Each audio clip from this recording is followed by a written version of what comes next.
दहेज, समाज क्या कहेगा। हमें तो आपकी बच्ची पसंद आ गई है। हमारे लड़के की कद काठी के हिसाब से देखे तो दोनों की जोड़ी बहुत अच्छी लगेगी। जैसा आप सही समझे। बेटा योगेश, तुम दोनों को अगर टाइम चाहिए तो आपस में अकेले में कुछ बात कर सकते हो। हम बाहर चले जाते हैं। जी पिताजी, जैसा आप कहें। योगेश और सविता को अकेले वक्त देकर सब वहां से चले जाते हैं। चाय कैसी लगी? चाय भी अच्छी लगी और आप भी। सच में? हाँ, मैंने तो फोटो देख के ही हाँ बोल दिया था। मुझे भी आप अच्छे लगे। आपको कुछ पूछना हो तो पूछ लीजिए, जैसे खाना बनाना आता है या नहीं, घर के क्या क्या काम कर लेती हूँ, वगैरह वगैरह। वो तो मेरी माँ आपकी माता जी से पूछ ही लेंगी। वो मेरा डिपार्टमेंट नहीं है।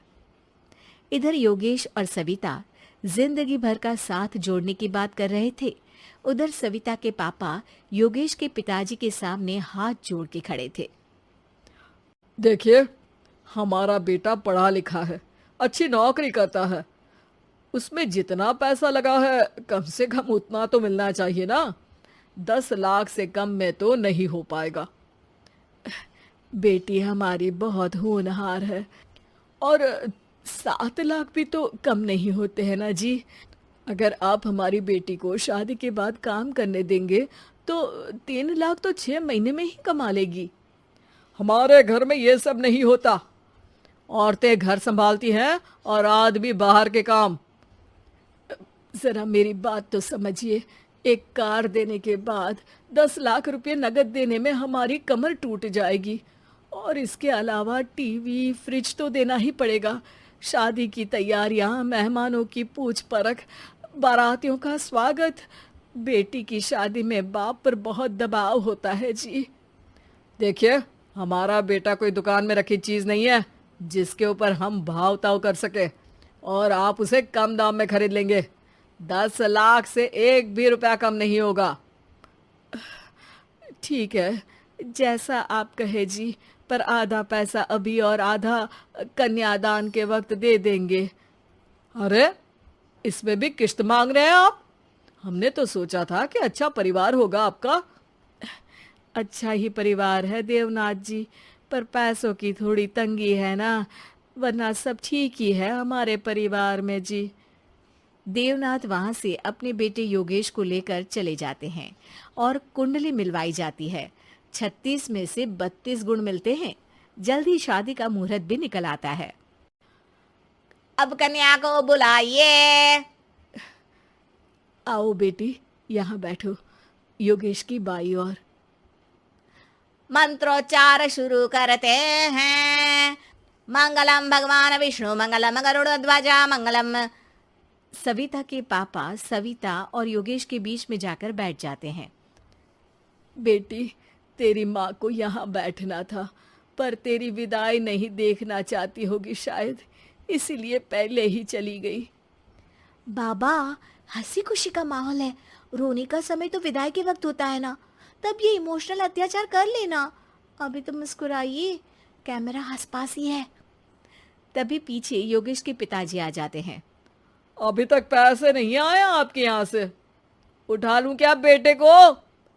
आते ही होंगे, मैंने अपने छोटे भाई को व्यवस्था करने के लिए कह दिया था। अरे तो जल्दी कराइए ना, वरना देर हो जाएगी। समझ रहे हो ना आप? योगेश और सविता दोनों एक दूसरे की तरफ देखते हैं। सविता चाहती है कि योगेश कुछ बोले, पर योगेश अपना मुंह दूसरी तरफ फेर लेता है। पापा, कितने पैसे की बात की है आपने? अरे बेटी, तुझे इससे क्या मतलब? मेरी डील की है ना, तो मुझे तो पता ही होना चाहिए। कन्यादान की विधि शुरू करेंगे। तभी योगेश के पिता वापस वहां आ जाते हैं।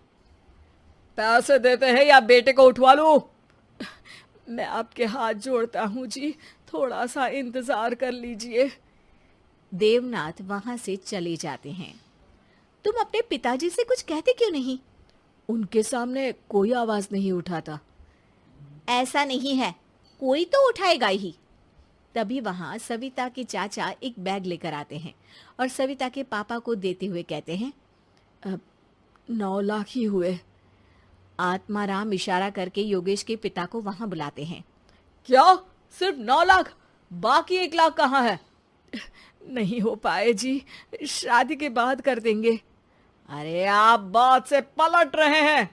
जल्दी से अभी के अभी पूरे पैसे लाइए, वरना बेटे को उठाऊं क्या? देखिए मैं आपके पाँव पड़ता हूँ।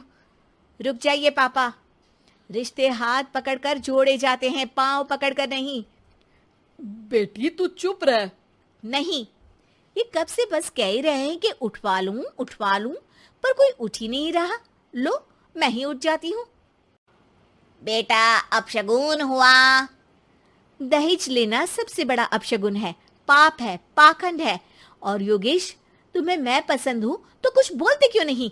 और तुम्हारे पिताजी, अरे देवनाथ जी, आपके नाम में ही बस देव है, काम तो आपके असुरों जैसे हैं।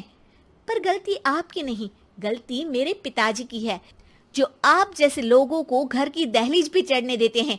लेकिन एक बात साफ है, मैं आपके घर की दहलीज कभी नहीं चढ़ूंगी।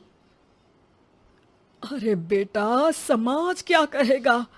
यही कहेगा कि सविता के भीतर की माँ दुर्गा जाग गई थी, जिसने पापा के खिलाफ, गलत के खिलाफ आवाज उठाई। आसपास के लोगों ने जोरदार तालियां बजाई। समाज की तालियों से पता चला कि समाज क्या कहेगा।